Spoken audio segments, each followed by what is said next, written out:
இன்னைக்கு மட்டும்தான் சொந்தம். நான் தான் இந்த ஊருக்கு ஜமீன்தார். உள்ள நுழைஞ்சா காலை வெட்டிடுவேன். பொடி வெளியே வெளியே பொடி. இந்த மழை பெய்யுதா? அப்ப இந்த தண்ணி தேவையில்லையா? கடவுளே, இந்த தடவை நீ காப்பாத்தியாச்சு. പിന്നെ കാപ്പാത്താതെ ഇറങ്ങി പോണ വെളിയിൽ. നീ പോകുമ്പോ പോയി വേലയെ പാரு. അരമന വീടും 500 ഏക്കർ കേൾക്കാൻ തുടങ്ങിയിട്ട് കൊല്ലം കുറയായി. ഒരു ജമീന്ദാര് എല്ലാം കെട്ടിപ്പിടിച്ചോണ്ടിരുന്നോ? കെട്ടിപ്പിടിച്ചോണ്ടിരിക്കുവേ. ഒരു തമ്പുരാട്ടി ഒന്നാലും വിട്ടു കൊടുക്കൂല. വേണ്ട, വിട്ടു കൊടുക്കണ്ട. എല്ലാം അവള് വന്ന് കൊണ്ടേക്കോളും. പിന്നെ കുറച്ചോ ചിലപ്പോഴേ കൊണ്ടുപോകും. ഭൂതം നിധിയാക്കും പോലെ 10-15 കൊല്ലം ഞാൻ കാവലിരുന്നതാ. കൊണ്ടുപോകാൻ കുറച്ച് പൊള്ളും. മോടി എന്നിട്ട് മോടെ കല്യാണം മുടങ്ങിയപ്പോ അങ്ങ് പൊള്ളിയില്ലല്ലോ. പൊള്ളിയതേ കാണിക്കാൻ. ഒന്നും മിണ്ടായി ഓടി. അപ്പൊ തന്നെ അച്ഛനെങ്കിലും മിണ്ടായിരിക്കും. രണ്ടുപേരും മിണ്ടിക്കോ. നിങ്ങൾ ഇങ്ങനെ തുടങ്ങിയാൽ ഞാൻ അകത്തിരിക്കത്തേ ഉള്ളൂ. അന്നേ ഞാൻ പറഞ്ഞതായിരുന്നു. എന്ത് പറഞ്ഞാലും ഒരു അന്നേ പറഞ്ഞതാ. നീ എന്ന് പറഞ്ഞു? എന്താ പറഞ്ഞടി? ആ നായ്ക്കരും ഭാര്യയും കൂടെ പറഞ്ഞു. നിന്റെ അമ്മയുടെ നായര്. നായരല്ല, നായ്ക്കര്. ആ അവരവിടെ മരിച്ചെന്നറിഞ്ഞിട്ടും നിങ്ങളൊന്ന് തിരിഞ്ഞു പോലും നോക്കിയില്ല.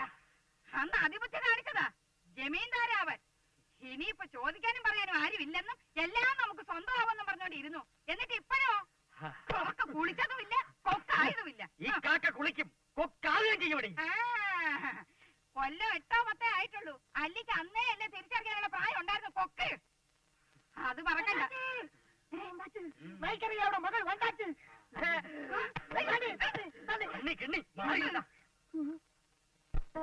ഇനി കുറ്റോ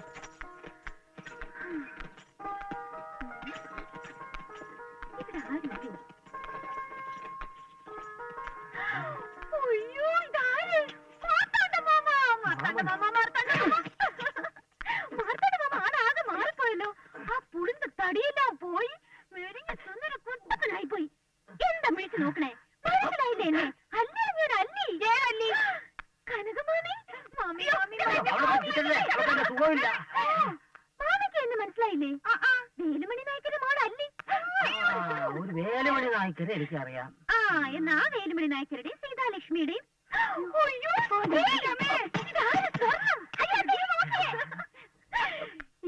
ഉണ്ടായിരുന്ന പൊട്ടിപ്പെണ്ണ് നീ ഉണ്ടയായല്ലോടി. നീ ഇപ്പൊ ഇങ്ങ இங்கதான் நான் வேலை பாக்குறேன். அதான் என்ன கண்டாத ஓடி போனியா?